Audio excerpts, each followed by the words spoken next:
You're ready to roll. Derek's warmed up, ready to do this, man. You've done this a couple times now. I mean, yeah, I'd like to say I'm a professional, but there's no way I can say that without laughing.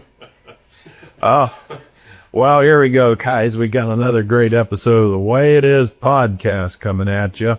We will introduce this fellow over here to my right just a bit, but first, these guys pay the bills, so we got to introduce our new sponsor, and I'm going to read right off of their marketing brochure. It is the Ty Gray Institute of Hair Designer based in Dayton, Ohio. Yep. You heard of them, Derek? I have. I'm actually on their mailing list. Gotcha. Yeah. Now you already know this, but they do world-class hairstyles. I'm reading here off their marketing. They do world-class hairstyles for successful A players. And I think we could agree Ty Gray is definitely an A player. The motto for their business is hair for success. It's kind of a play on here for success. Okay. And you got to see this to believe it, man. Ty, who's the owner, he does sales on the side. So he does hair, but it's a main gig, but then he does sales on the side. And when I see him, his hairstyle screams of success. So much so that I just like automatically want to buy something from him. Like it could be the middle of a monsoon and I would buy rainwater from him. At least plus 20%. Just has a way. Just has a way, man. It's a hair.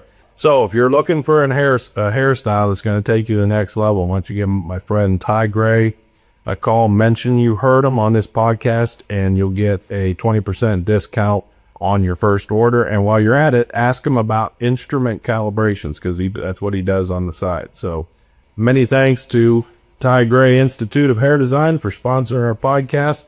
We have here today Mr. Derrick Castello, Operations Manager for ICS, Instrument Calibration Solutions, and the Regional Manager for Brechbuhler Scales, based out of Canton, Ohio. Derrick, welcome to the Way It Is podcast. Happy to be here. Yeah, are you sure about that? So far. We'll see how it goes. All these questions you get, right? Exactly. Yeah. One thing I want to mention, the fine print on the Hair Institute by Ty Gray, is the secret is to comb your hair with a pillow. Comb your hair with a pillow? Yeah. When you wake up. He told me this. I probably should have learned out of Bay. Oh, man. Ty's a good dude, so we wanted to pick on him a little bit here. Look, give us some details, man. How long you been working for the company? Last month was my 5-year anniversary. Good. Yep. And we kind of already said, look, you're the operations manager for ICS, Instrument Calibration Solutions. Let's really get into that. We're going to kind of go into what do they do, so forth and so on. But kind of go a little bit more into detail what your current role is. In other words, what's your current role and what's a typical day look like for Derrick Castello? It's a good question. No day is the same. I'm on the move quite a bit. So I may be in Canton for a day, Dayton for a day, Pittsburgh for a day, because the rate at which our business is growing, the demand is there. So a day in the life is mostly conversational. A lot of conversations either on the phone or meetings. We do a lot of virtual meetings in person. So I believe it's very important for us as a small business that's becoming something more is to stay close, and that takes constant communication. Communication, so everybody knows what is on the same sheet of music. Kind of walk us through your history with the company. So you didn't start out with ICS. Now, so kind of walk us, you walked in the door day one. What did you start off doing, and where did you go from there? Yeah, so day one, I was started my career with Brechbuhler Scales as the branch manager for the Canton location. Definitely was a new guy on the street.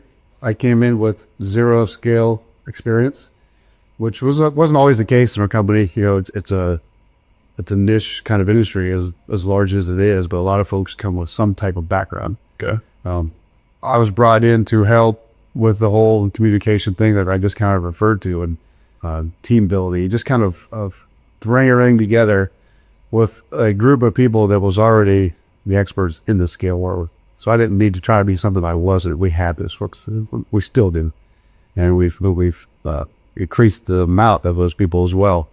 Was sitting in that seat for a couple of years. Again, the team was so established. The branch was doing well as it always has, it gave me a chance to kind of take a step outside the bridge, though. And that's when the ICS was kind of brought up in the conversation to me. I'm curious. I'm always looking for the next thing to do and to help with and be a part of. So when I was asked to maybe learn what the ICS business is, Okay. without giving a whole lot of thought, I said yes. I've given it plenty of thought since. It still remember that time. Maybe you shouldn't have said yes. Maybe at least to give it a chance to sleep on it, but no. It was probably a couple of years after being a part of this organization. After ICS had joined, we kind of merged with them as Empathy. There's a lot more to come after that particular time. Once I kind of played a bit of a dual role. Now, let me ask you this. In the state, when you were still just branch manager Brechbuhler Scales, you first started, was there a job or something like that that you went out on and you were like, holy mackerel, I don't know. I maybe should have took the other offer. I'm just kidding on that. But you remember, was there any like real nasty or not, maybe not nasty, but tough or odd or dirty job that Can Shop was doing that you're like, oh man, I didn't know that this went on in this business? Yeah, all of that. And I got a great appreciation for our technicians immediately, because in any given day, the elements that they work in, they can be outside in the morning or it's raining and wet already, switching gears the afternoon inside of some type of manufacturing food industry type business. Plenty of days where I tried to show the folks that, hey, I'm a part of the team.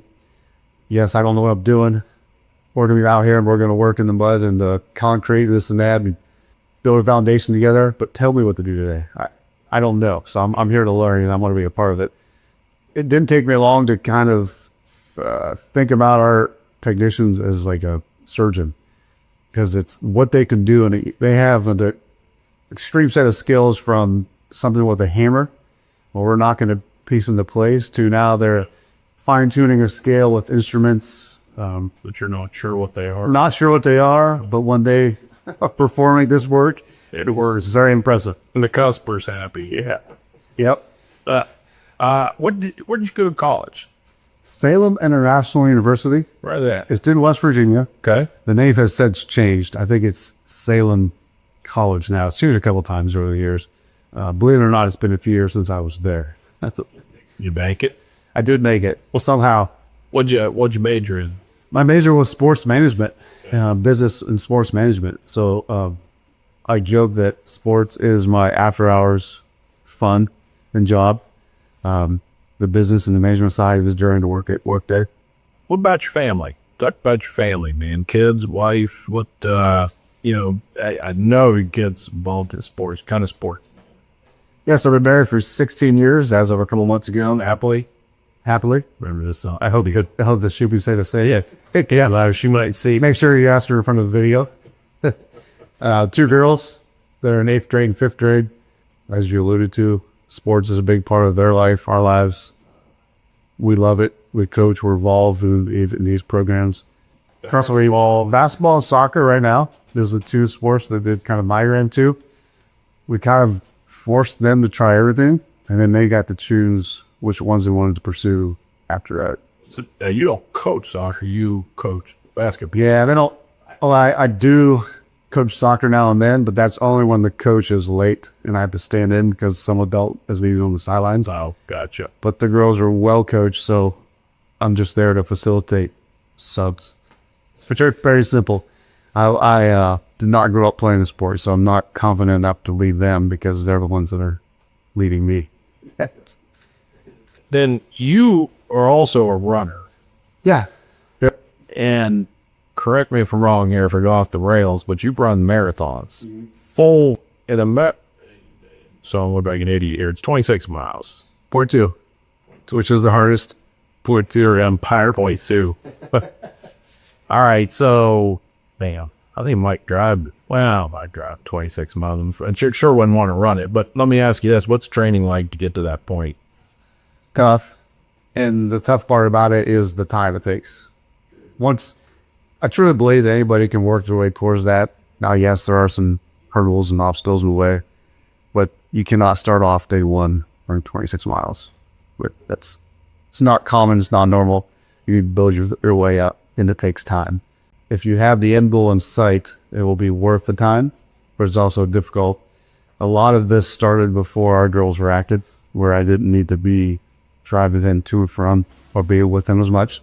I still do run. It's been a few years since a marathon. This has been on my radar. Doesn't mean it won't come back, but I'd say the hardest part is just scheduling that time. And nobody has time, right? We have to make it. So how dedicated and disciplined do you want to be? So you're looking like 10 miles a day? Depends. Most common Saturday or Sunday is your long run. So that escalates up to 22-ish at the high prior to the race. But then during the week, if you want to race and be competitive, either with yourself or other folks, you need to put in 3 to 4 other days a week, and that is less running, sometimes with some higher speeds. So miles may be down, speed may be out, ego is up. So there's a couple different ways to attack it. What's your average pace per mile? Like for the marathon? It was length. Yeah, it was 8 minutes for that last marathon I ran, but again, it's been a few years back. Today, I'm not there. My time is devoted to other hobbies and requirements. So About 8 minutes per mile for 26 miles? What do you eat to fuel yourself for that? everything. A ton of We're happy and a ton of carbs for fuel. It's funny, a lot of folks will pick up running because they want to lose weight. But if you get into long distance running, you don't always lose weight because you have to constantly eat. You're turning and burning. What's your fastest time for just a mile? Just doing a mile? 6 minutes, 5 minutes? Buy something. Yeah. And all this might is not today. Right. It's going back. This is right. I still do run, just at a different pace. It does. If you want to be highly competitive, which I've never been at the upper echelon of running, I took this after college even. So some of the numbers that these folks play out there, it's incredible. What's the coolest marathon you ran? Like the neatest, most memorable? Where was it at? Might have been the last one I did, and that was in Savannah, Georgia. Oh, Nashville, Tennessee was really cool as well because we can't now again with the girls, but when they were younger, we used to base vacations around running, which most people are like, that sounds awful. But we would schedule a race at the front end of a trip somewhere we haven't been. And when you go out and run either 13 or 26 miles, you can see a lot of that city in the surrounding areas. didn't think about that. That's a good way to tell the city. It was a good way to tour it for a pretty low price. Can't stop at the bar. No, but you may see a couple that you make a mental note, and then after the race, the rest of them. Oh, that's where, all right, got you. That where you drink your calories up. Yeah. Gotcha. So it was really cool. Nashville of running around the University of Vanderbilt was probably one of the highlights of that race.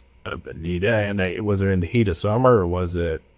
Yeah. Well, I say our early fall, which is still pretty warm down there, but it's better to run, believe it or not, 40, 50, 60 degrees than 80 when you're going that long, because it just kind of takes out of it.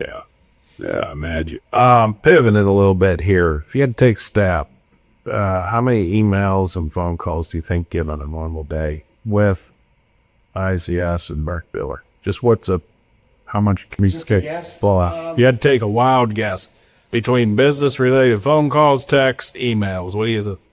Probably not as many as people think, because you got to throw in meetings now as well. Oh, yeah. So, and a lot of my work, which is why I enjoy it so much, is internal calls, emails, texts from folks on our team, not necessarily outside customers that are paying our bills. That's what the folks do that are really good at that. I work with internal teams, so on a given day, combine all of the avenues of communication, 25. There you go. It doesn't sound like a lot, but they're usually not 5 second. Right. Each one of them requires some sort of move on your part, some thought, some actions. That makes sense. So, Instrument Calibration Solutions, when did they start? When did they start to bolt on to Brechbuhler? So, believe it or not, it's coming up on 5 years already at the end of this year, which we're quickly approaching. A lot has changed in those 5 years. And I know folks outside of our ICS team see it, just not to the magnitude that internal team fields and has been a part of. How many folks you got now? What if, let's go with what locations do you currently have and how many folks? Currently I have 2 locations, Aliquippa, Pennsylvania, and Clayton, Ohio. So that's in the Dayton metro area. And between the two, and I won't count folks that may help offset some different parts of the business, like some of us in Canton. Between the 2 locations, I believe we're at 37 employees right now, with another 5 or 10 that we're recruiting as we speak. Okay, so the Aliquippa PA shop, the Clayton shop, which is Dayton, Ohio, 37 employees and offering, how many folks did you say you got job offers out for? We have a couple offers out as we speak, as of this morning, but then we also have a handful of seats that we're working on fulfilling as we speak as well. Who's your ringleaders? And they are ringleaders. We have, yeah. So let's go with Aliquippa. Who's the ringleaders down there? So before I even mention the names, I do feel like I lucked out with some of these people that I spend a lot of time with, even though we have our moments. Sure, we have our spitspats, we have our laughs. The group of people that I'm fortunate enough to be around is definitely what keeps me going. Some big personalities as well. So if we look at the Aliquippa office, Daryl and David are the 2 gentlemen who created this company and did an incredible job at getting it to a point where we got involved. So I'd like a luck out there. Daryl, he's kind of the gas pedal. All guys is a brake pedal. So in other words, they complement each other. And that's what allowed them to do this together, because they are not the same person. They'll be the first to do it. Dave's the details, and Daryl's kind of like our dear boss, Dennis. He's the vision. Yes. It was funny. I've actually seen Daryl run through a brick wall for the company. Physically just calibrate through it, because that's what he's all about. Dave helped him up afterwards because there was some physically through a brick wall. All right, I might be exaggerating the truth a bit, but I know that if we ask him to, he would go through a brick wall. He would do it. I think maybe we'll do that. Let's just see that. Wouldn't it? That'd be nice to get that on video. Right out here in the parking lot, we could take bets. Yeah. So you see what happens with them when he gets through the wall. Yeah. No, both good guys. Who else? I can't leave out Mr. Frank Buffington, big personality. He joined us, I believe, 3 years ago. Recently was his anniversary. He's a big member of the team, not afraid to tell you what he's thinking, and I enjoy that about him. Whether you want to hear it or not. Whether I want to hear it, and he knows, because I've asked for that, and he has not held back. And again, I admire that. And sometimes we hash out some of our differences, and we move on with the same goal in sight. And then anybody else at Aliquippa?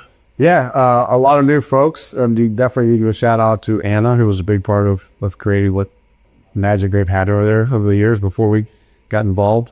Just recently, in the last 6 months or so, David Carvalho has taken an escalated role at the company and is off and running. It's just folks like that we get a chance to kind of see what they're all about, and we want to we do a lot of shifting. So right people where I see is a big deal for us. It's, as you know, Brechbuhler Scales and the ICS. So the goal is to put some of these folks in the seat where they can excel and use their strengths. And that's not easy. We make some shifts, and it doesn't always start easy, but allows them to realize what they can offer this company. Once we can put them and lay out and clarify what their rules are, that's what we really see her off and running. Yep. Yeah, because there's always the man who thinks they know what they're doing, but then there's the woman who actually does know what we're doing. So that might be the situation there. There's a lot of truth on that. Yeah, we can live this to relate to that at home as well. Yes, we all can. Sure. Yep. Yeah, those two are big. They, I believe when I was first approached by Dennis, they were the only two at that location. And what they have done in the last handful of years has been incredible. With Branch went from essentially one person at one point, and then they came back to help bring it back to life. Now they are sitting on 14 or 15 employees, and their branch is just skyrocketed in the last several years. When somebody says calibration, okay, so we know scale calibration, the Brechbuhler side of the fence. What calibrations for you guys? What does that mean? What are you calibrating? What equipment? I mean, and we don't got to get detailed, but what do we mean by that? So I'm either the best or the worst salesman that ICS has, because I tell folks outside of our team that we can calibrate everything. Well, that's a good manager there. And sometimes that puts a little pressure on our team, but they have shown me that they have the ability to calibrate just about anything. Now, there are a couple of items and parts of that world that we choose not to dabble in, but for the most part, if I were to bring an instrument back to them today, we have enough firepower and knowledge that they can figure out how that instrument needs calibrated. By instrument, we're talking temperature gauges, temperature sensors. Mm-hmm. That's one of many. Pressure gauges and sensors, the reg gauges, torque wrenches is something that is on micrometers or calipers. Optical. Yep. So correct me if I'm wrong here, keep me on the rails. An optical comparator. If I'm a company building parts for something, I have the master part sitting here. Then I have the part just come off the machine. Mm-hmm. And I'm going to put them into an optical comparator that allows me to look at both of those parts simultaneously and determine, is the part that just come off the machine match up with the master template. Yeah, it can give you a side-by-side, or you can place it right over top of a print to scale, to see what that profile, if it is in the quality, like if it's in the realm of being. It doesn't have to be. I'm going to go off here with this. It is a company let's just go with a company that is producing parts for, say, the automotive industry. Okay, so they got we'll go with micrometers, and they have to, so when they're making parts, they have to verify that those parts are the correct measurement to spec. In order to do that, they would use a micrometer. But that micrometer, they have to know that it's actually accurate. And that's where you guys come into play. Correct. It's not only a peace of mind for a customer, but it has to be accurate, especially in the automotive industry. We want that stuff. We want that quality to be high standards because we're driving these vehicles, right? So there's no room for error. So you take Brechbuhler Scales and ICS. Is it fair to say that kind of the goal is to be a one-stop shop for all calibrations, whether it is a scale or a micrometer or a torque wrench or an optical comparator or a multimeter, voltmeter, because that stuff also has to be calibrated. Yeah, so that's the overall goal, and I think what kind of led us to the teaming up of the two companies. At Brechbuhler, we found out that a lot of our customers that have scales, they also have maybe an R&D lab, which is just full of instruments and test machines. Well, then they have production lines that have equipment that needs to be calibrated with a frequency of quarterly, biannually, yearly. It just depends what it may be to keep them in spec. But it's a good, if we're a one-stop shop, we can go into this customer now and not just offer this scale calibration to repair it all. We can do it all. Okay. So that leads to the next question. Do you see off into the future here where you're going to have possibly scale technicians and then instrument technicians being able to cross those lines? I do. I honestly do. It may seem a little bit far-fetched today because we haven't got to that point where we're cross-training per se, but I think that we're going to have the ability to do so in the future. It makes all of our technicians, no matter if it's from Brechbuhler or from ICS, that more versatile. What's the tactical advantage of the calibration mans? And first of all, kind of explain that. We got a calibration man. What the heck does that mean? What's the tactical advantage? So we have two locations, but we're working on a half revision. So we have purchased a large van that's decorated. It looks like a movie billboard right now with our two logos and some information on it. Now, what we're doing is we're outfitting that van with test equipment internally we call them assets. Assets will we use to take to a job site to calibrate the equipment that the customer has. Okay, so for somebody who's not familiar, an asset would be the master piece of equipment. For instance, if I'm doing a micrometer, correct, keep me on the rails here. If I'm calibrating a micrometer, I'm going to use a gauge block that is a certain dead-on thickness. Yep. And I'm going to use that I'm going to measure that with the micrometer and verify, is that micrometer read what that thickness is. So that gauge block would be my asset. That would be, in the scale world, that would be almost like my test weight. Verified test. Great comparison. We may have a gauge block, or we may have an electrical unit that we use that we plug in, and that calibrates and tweaks the findings of a customer equipment. Okay. So this van will the ultimate goal is to have it outfitted with maybe not 100% of the assets that we need and calibrate everything in the world, but enough to go to this customer site and keep them running, and partner up with Brechbuhler too. We've had some customers already saying, hey, we would like your scale technicians and your calibration technicians to complete the same day and just take care of all of our equipment. So that is the goal. So scales and then their pressure sensors, temperature sensors, everything. And they take one in a day, but the ultimate reason behind it is to make life easier for the customer, provide you with a solution that allows them. Let's be honest, a lot of folks are not worried about their equipment until it's out of calibration or until it requires it. So then that's where we kind of even predict the stators, right? But if we do our job ahead of time, they don't have to worry about the equipment falling out of calibration. You're looking to expand another. So back to the van real quick here, piece this together. I'll equip with Clayton. The van's kind of sitting in the middle of that. It is. That's a 4.5 5-hour commute between labs right now. So we have a van station in Canton at our headquarters, and that can service some of that area. That allows us to be more cost effective with pricing, quicker response times to the customer, and then also to maybe penetrate an area that is a little bit far away from our labs. Physical. A little difficult for our sales folks to spend a lot of time, so we're kind of bring that all together.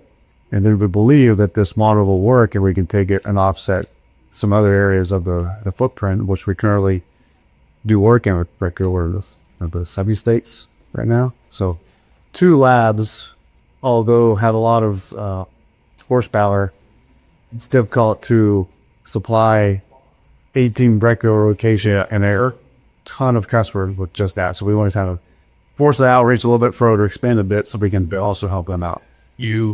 Are you able to talk about any plans to maybe expand to other labs? Do you say further west, further south? Yeah, we are looking now to go further west, a little bit north in the Chicago area. We're all aware of how big of a market Chicago is, just about any major city. We have a newer regular location there, a great company that we're hoping to piggyback off of. Team, I should say, not company. We have space where we can create for a new lab in Chicago. So we're currently exploring some opportunities up that way to take our Pittsburgh area, our region, or Dayton region, and now go a little further out to Chicago. And by doing so, now we can kind of play ball in parts of Indiana or Iowa if we want to go that far west. Usually the outreach expands a little bit further than we're able to do right now. Okay, a couple last things. OGB, October Golf Pop-Up. Who are they? October Golf. OGB, or OGB. OGB, to say OGB, but OGB. You said golf, my mind immediately went to hitting the links. OGP, Optical Gauging Products. Good. Based out of Rochester, New York. They're a global company and one of the leaders in vision optical and vision measuring systems. So now this is different than a comparator. They are evolved and produced manufacturer comparators, but they've taken that leaps and bounds above that and now have automated vision systems. So this is essentially where I can run a product, something that is coming all off the manufacturing line. I can run it through this device, and it will use, I might assume later, lasers or LiDAR, I'll be able to precisely measure that. Very precise with the use of lasers, lights, touch probes, you name it. These systems are very high end. I was lucky enough to spend a week at their headquarters in Rochester, and believe it or not, I was absolutely fried when I left because they just threw so much information for all their products at us. And this was a couple of years ago, so it was our first taste of that. Since then, we've developed a team of experts that their job, their days, their hobby, even at times, is working on this equipment. So currently, ICS has formed a relationship with OGP, and so that is going to continue to. It is. We're what we call a channel partner with them, which is like a distributor / dealer of their products. They are very good at what they do, but not just anybody can come out and sell their equipment. You have to be part of their organization. We partner with them per se, and we have a team of people that have developed that over the last several years. We have a dedicated territory right now that we're able to sell any and all of the products, and that's in the Western Pennsylvania region. And then also service, the calibration And troubleshoot, similar kind of the Brechbuhler side where we can do just about any of the scale. We can do that in Western PA with its OGP product.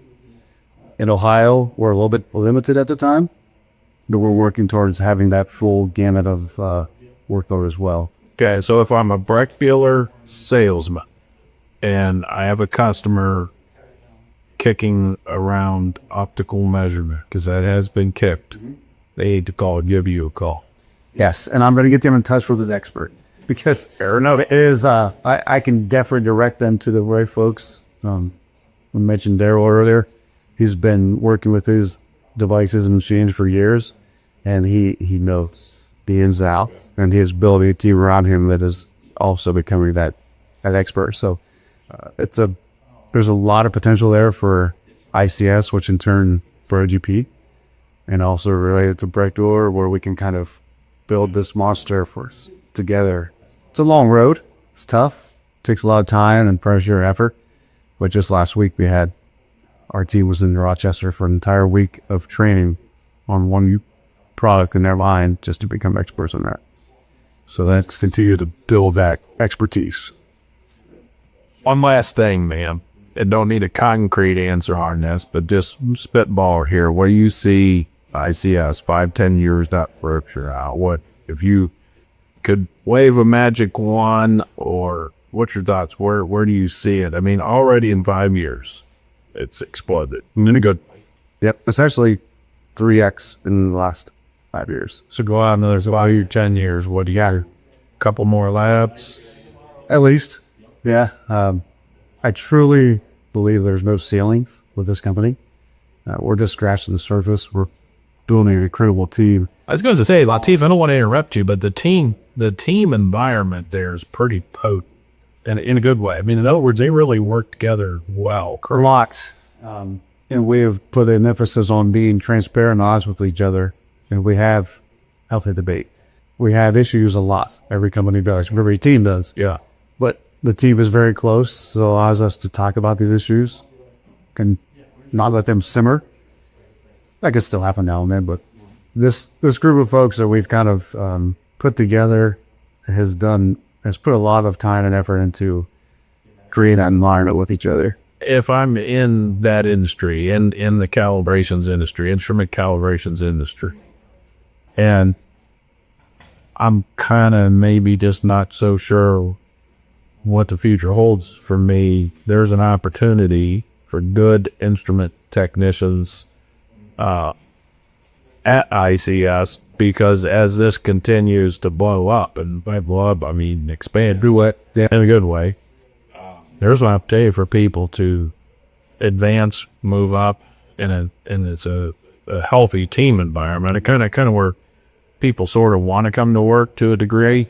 They still like their time off, and you got plenty of time off, but at the same time still want to enjoy what they do. Feel like they're part of something bigger. Yeah, because they do have an incredible impact, similar to our scale technicians. You just don't always feel it because you're working on equipment that is a part of a a bigger project, but we don't see the end result often. So when you calibrate a device, there are many, many steps after that that ultimately leads to some consumer buying some item. And we're also those consumers.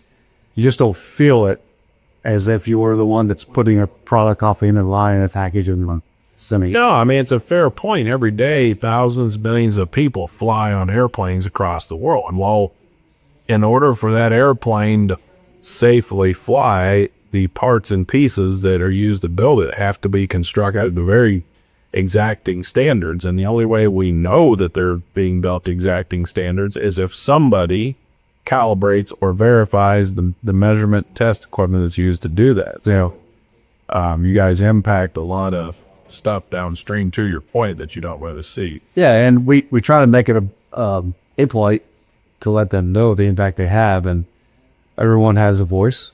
If you it doesn't matter what your role or your seat is in the company, if you have a suggestion or an opinion, bring it to the table. Now, let's hear about it. Of course, we can't act immediately on every one of those, but we're certainly going to hear it, and that's the kind of culture we've built.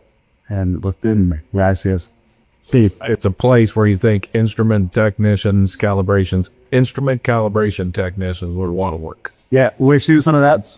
We're not done yet, or we've had a handful of very talented folks join our team, or I had a competitive partner, or not partner, but a competitor of ours, and had now part of our team. They see what we're doing. They talk to folks. ICS is not the biggest name recalibration, and it may never be. We may not be in 50 states someday, but we're going to continue to push the brand, the logo, the people, and culture, the outcome, and we've seen some real benefits there. Well, Derrick, appreciate you taking time out of your day to come up here and talk with us, man, about ICS. And, we got Ty take care of with his hair institute. I mean, it's something, speaking of Brooklyn. Yes. Yeah, there you go. Speaking of growth, I mean, he's expanding in all directions. So, but no, greatly appreciate you take time to come up here, man, and sit with us here for an hour or so. And the way it is podcast. Appreciate it, man. That was fun. Thanks for having me. Thanks, Derrick.